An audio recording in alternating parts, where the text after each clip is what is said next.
안녕하세요. 여기가 승부처 축구토토 승무패 41회차 진행해 보도록 하겠습니다. 그럼 바로 들어가 보도록 하겠습니다. 네, 첫 번째 경기입니다. 김천 상무 대 대구 FC의 경기입니다. 먼저 김천부터 살펴보겠습니다.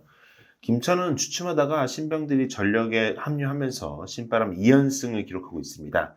특히 이동경 선수의 합류로 역습 위주의 공격 패턴에서 짜임새 있는 전개도 펼쳐지기도 합니다.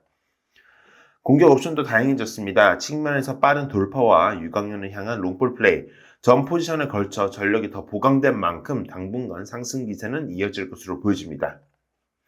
다음은 대구입니다. 박찬현 감독 체제 아래서 확실히 젊은 선수들이 중요하고 전체적으로 팀 스피드가 빨라진 대구입니다. 단순 역습에 의존하는 것이 아니라 침투 플레이도 선호합니다. 제주, 전북을 상대로 2연승을 거두며 이제 흐름을 탔고 주중 울산을 상대로 매섭게 저항했지만 상대 골키퍼인 조현우 선수의 선방에 막히면서 아쉽게 0대1 패배를 기록했습니다. 두 팀 한번 정리해 보겠습니다. 여러모로 김천이 우세한 매치업입니다. 특히 무더운 여름이 시작된 시점에서 주중 경기를 치른 만큼 선수들의 체력 관리에 유리한 김천이 앞서 있다고 보여집니다. 이준영 그리고 이상민 등 중원의 수비력이 검증된 선수들도 합류한 김천이기 때문에 김천의 승리가 예상되는 경기입니다. 이번 경기는 김천 상무의 승리로 예상해 보도록 하겠습니다. 이번 경기입니다. 요코하마 마리노스 대 도쿄베르입니다.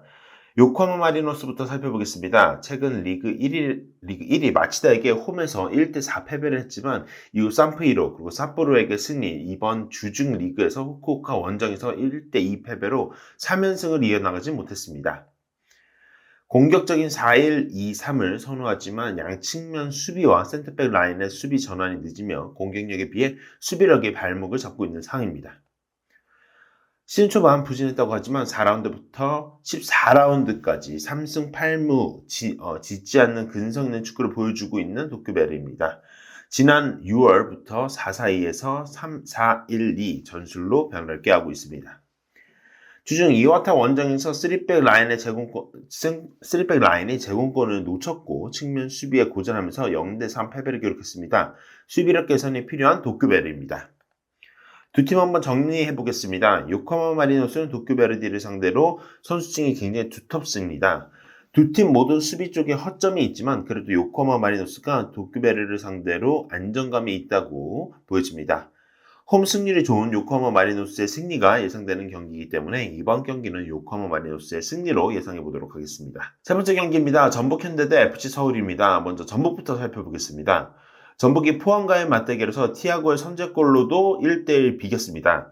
티아고는 3월 9일 수원전 이후로 무려 3개월이 넘는 시간에 만에 득점을 성공했습니다. 득점 이후 바로 이어진 상대 공세에 박스 안 수비가 많았음에도 불구하고 동점을 내주고 말았습니다. 한국영을 영입하며 중원의 안정감을 보강한 만큼 수비적인 문제를 해결할 것으로 보여집니다. FC 서울 살펴보겠습니다. 서울이 경기력이 올라오면서 홈에서 2연승을 거뒀습니다. 특히 링가드가 드디어 K리그에서 데뷔골을 터뜨리면서 기세를 올렸는데요. 이승모, 류재문의 중원 안정감도 살아났습니다. 특히 링가드의 번뜩이는 플레이가 살아나더니 골망까지 본 만큼 앞으로 서울 공격진의 창의적인 플레이가 더해질 기대가 커 보입니다. 두 팀 한번 정리해 보겠습니다. 전북은 수비적으로 운영을 펼치려고 할 것입니다. 최근 흐름상 맞불 작전을 펼치다가 무너질 경우 최하위 탈출에 어려움이 있을 것으로 보여집니다.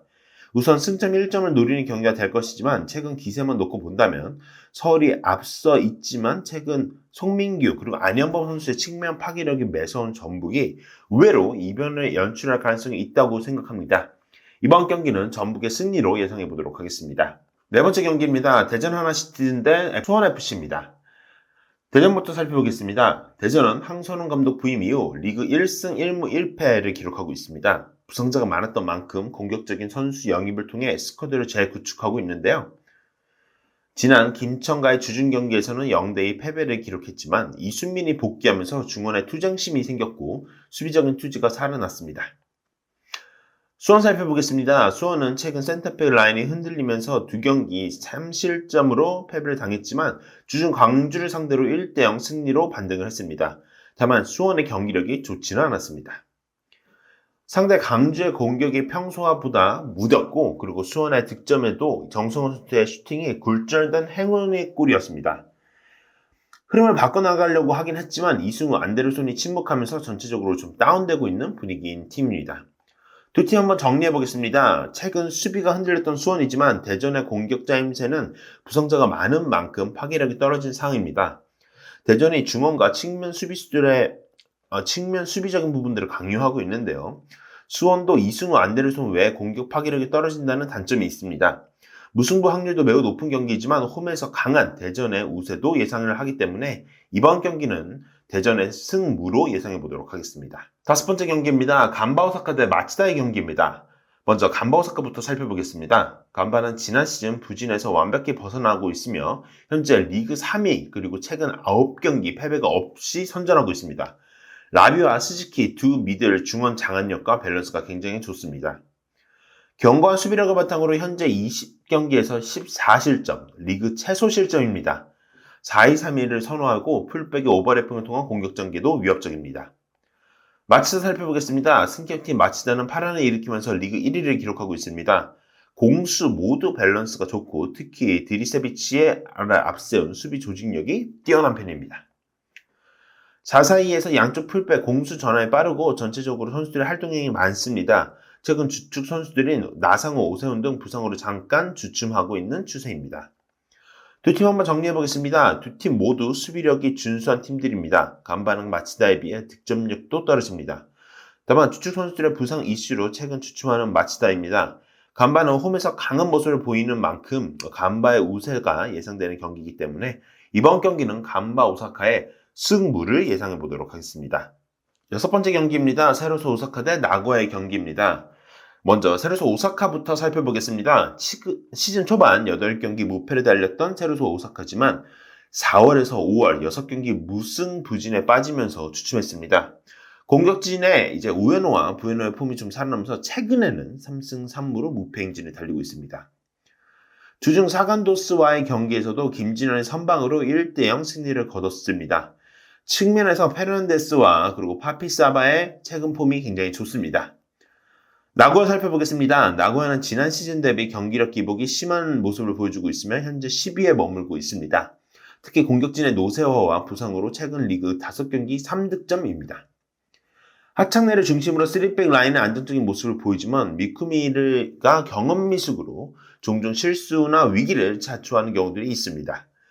두 팀 한번 정리해보겠습니다. 득점력은 세로소, 중원 조직과 그리고 수비력은 나고야가 앞선다고 보여집니다. 나고야 공격진들의 최근 부진이 깊은 만큼 세로소 오사카의 승리로 예상해보도록 하겠습니다. 일곱 번째 경기입니다. 포항 스틸러스 대 울산 HD인데요. 먼저 포항부터 살펴보겠습니다. 포항은 조르지가 터지지 않으며 최근 승수를 쌓기 실패하고 있습니다. 오베르단을 앞세운 전체적인 경기 운영과 측면 파괴력은 좋지만 장기였던 후반 공격력이 안 살아나는 부분은 단점입니다. 결국 전북과도 1-1 무승부에 그쳤습니다. 최근 공격의 폼이 좋았던 이호재, 허용준을 선발로 변화를 준 것으로 예상합니다. 원체 측면에 크래킹 선수가 많은 만큼 무더위가 시작되면서 상대 수비의 느린 발을 잘 공략할 것으로 보입니다. 울산 살펴보겠습니다. 울산은 대구와의 주중 경기에서 대구의 거센 저항에 고전했지만 보야니치의 절묘한 침투 플레이로 결승골을 터뜨리면서 연승을 달렸습니다.